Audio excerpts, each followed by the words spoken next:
संपत्ति जो सबसे बड़े बड़े पीएसयू हैं वही अपने दोस्तों को बेच डाले। जब यहाँ खड़े हुए जितने भी अधिकारी हैं, पुलिस वाले खड़े हैं, कर्मचारी हैं, इनको पुराना पेंशन नहीं मिलता। जब इसको देने का समय आता है तो आपको बताया जाता है कि पैसे नहीं है। तो अगर पैसे नहीं है तो अडानी जी के हजारों करोड़ लोन माफ कैसे हो रहे हैं? अगर किसान के कर्ज माफ नहीं हो सकते तो ये बड़े बड़े उद्योगपतियों के कर्ज माफ कैसे हो रहे हैं? ये सवाल आपको पूछना पड़ेगा, क्योंकि आप अगर ये सवाल नहीं पूछेंगे तो हमारी नहीं, इन सब नेताओं की नहीं, आप सबकी जिंदगी बर्बाद होगी, आपका भविष्य बर्बाद होगा, आपके आने वाले दिन अच्छे नहीं बुरे होंगे। और ये बात आपको गहराई में समझनी पड़ेगी। आज ऐसी परिस्थिति बन गई है कि कुछ लोगों ने नेताओं को भगवान बना दिया है। नेता भगवान नहीं है बहनों और भाइयों, आप में से उभर के आता है, आपकी तरह इंसान है। और जब उसका अहंकार बहुत ज्यादा बढ़ जाता है, जब वो आपकी परवाह नहीं करता, तो इस लोकतंत्र ने, जिसपे हम सबको गर्व है, इस लोकतंत्र ने आपको अधिकार दिया है कि आप उसको निकालें, उसको सबक सिखाएं, उसको जिम्मेदार बनाएं, उसको जवाबदेह बनाएं। और ये आपकी जिम्मेदारी है। आज आपके प्रदेश में इतनी महंगाई है, मैं जानती हूं बहनों, मैं जानती हूं कि आप पर क्या गुजर रहा है।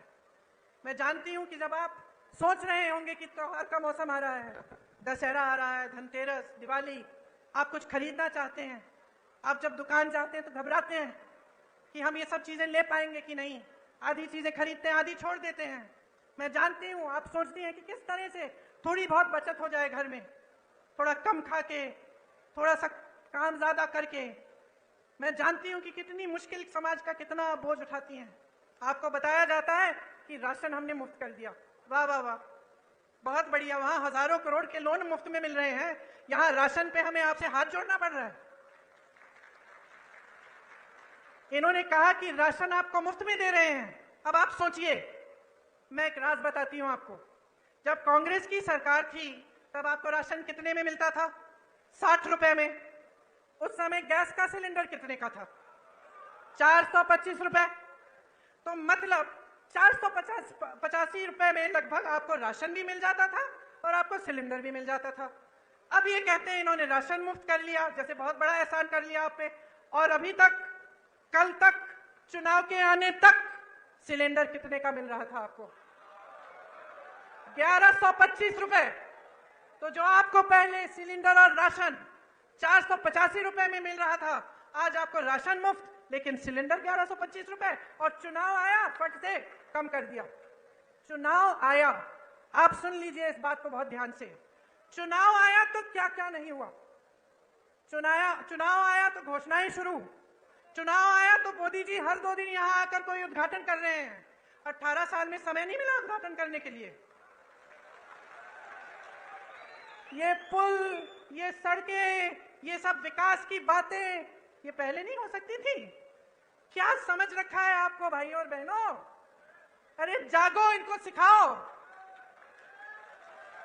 ये तो समझ रहे हैं कि किसानों के जीवन में मुश्किल पे मुश्किल डालें, कि आप सिंचाई के लिए इनसे भीख मांगे।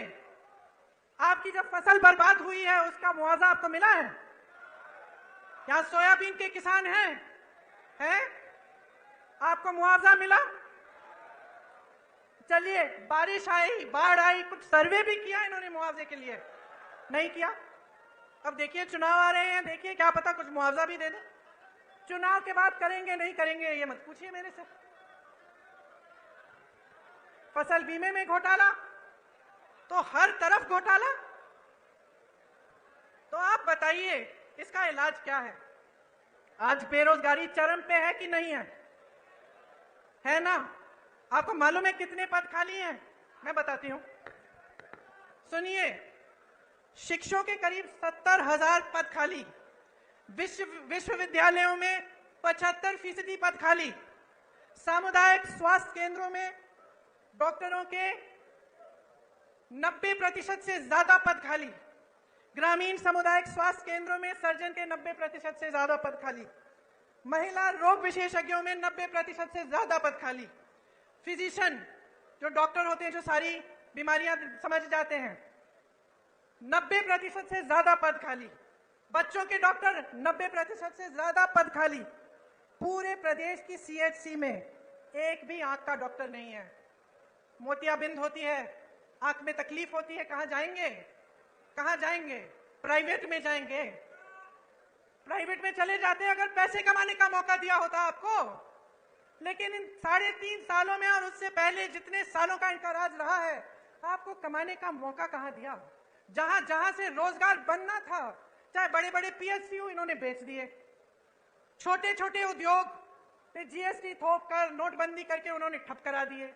मुश्किल में है जितने भी मेरे दुकानदार भाई यहाँ बैठे हैं या छोटे छोटे उद्योगपति हैं, वो बताएंगे आपको कितनी कमाई हुई है। जीएसटी भरते भरते भरते भरते उनको समझ में ही नहीं आ रहा है किस चीज की क्या जीएसटी है। उनको खत्म कर दिया।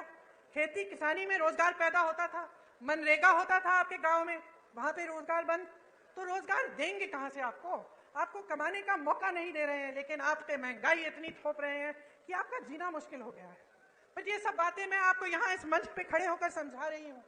आप सबको तो पहले ही मालूम है, जी आप रहे हैं, संघर्ष आप कर रहे हैं अपने बच्चों को स्कूल भेजने के लिए, उनकी किताबों को खरीदने के लिए, उनकी फीस भरने के लिए, उनकी भर्ती की परीक्षाओं के लिए, उनकी नौकरियों को, उनकी इंटरव्यूज के लिए। ये सब काम आपके ही समर्थन से आपके बच्चे कर रहे हैं, लेकिन करने के बावजूद कुछ नहीं मिल रहा है। इसीलिए मैं आपसे कहना चाहती हूं कि आप इंदौर संभाग के हैं। आप जानते हैं कि पिछले 18 सालों में यहां कोई नई यूनिवर्सिटी नहीं बनी। बनी है कि नहीं बनी? कोई नया अस्पताल बना? कोई मेडिकल कॉलेज खुला? तो क्या कर रहे हैं ये? मोदी जी यहां आते हैं, आजकल तो शिवराज जी का नाम लेने से भी शर्म कर रहे हैं। उनका नाम ही नहीं लेते, कहते हैं मुझे वोट दो। और वो तो आपके सीएम बनने वाले नहीं है। मैंने आपको बताया, मैं भाषण सुन रही थी उनका, 50 मिनट में 50 बार कांग्रेस का नाम लिया। तो कांग्रेस के जो कार्यकर्ता हैं, खुश हो जाओ भाई, खुद नाम लेने के बजाय वो नाम ले रहे हैं आपका।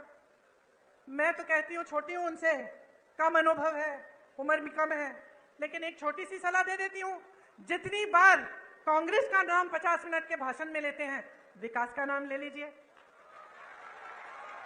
ये बता दीजिए कि 18 सालों में आपने इंदौर के लिए क्या किया, आपने मध्य प्रदेश की जनता के लिए क्या किया, कितने रोजगार बनाए, कितने घोटालेबाजों को पकड़ा, कितनों के पीछे ईडी डाल दी, कितने जेल में हैं, किसानों के लिए कितनी राहत दी, कितनी बिजली फ्री दी। लेकिन ये बात नहीं कर सकते, इनमें हिम्मत नहीं है, क्योंकि काम नहीं किया है। इसीलिए मैं बार बार भरोसे की बात करती हूँ।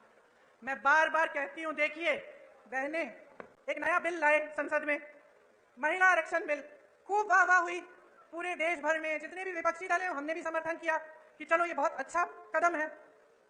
बड़ी बड़ी घोषणाएं हुई, टीवी पे इश्तिहार हुए, सब कुछ हुआ, मोदी जी की बड़ी वाह वाह हुई। फिर क्या पता चला कि 10 सालों के लिए ये लागू ही नहीं होगा।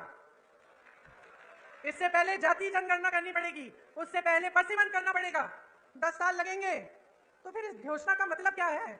इन चुनाव के लिए फिर से मतलब क्या है? आप महिलाओं को मजाक समझ रहे हैं? आप समझ रहे हैं कि महिलाओं को आप कुछ भी कह दें और हम अंधे होकर आपको वोट देंगे? हमारा अधिकार है ये हमारा अधिकार है कि हमें आरक्षण मिले, हमारा अधिकार है। ये कोई एहसान नहीं कर रहा है हम पे। और जिस तरह इस देश के एक एक वासी का अधिकार है, इस संविधान में है कि हर चीज के लिए समान अधिकार होना चाहिए, तो फिर जाति जनगणना क्यों नहीं हो रही है? जब इसकी बात उठती है तो ये चुप क्यों हो जाते हैं? आपने देखा बिहार में सर्वे हुआ, सेंसस हुआ, क्या पता चला कि ओबीसी, दलित और जनजाति संख्या कितनी है इनकी? 84% प्रदेश में। तो बताइए, बड़े बड़े पदों में जहां सबसे ज्यादा लाभ होता है, क्या जहां सबसे ज्यादा सत्ता होती है, उन पदों में क्या 84% इन जातियों के लोग हैं कि नहीं? बताइए, होने चाहिए कि नहीं? तो जब ये बात उठती है तो ये चुप क्यों हो जाते हैं?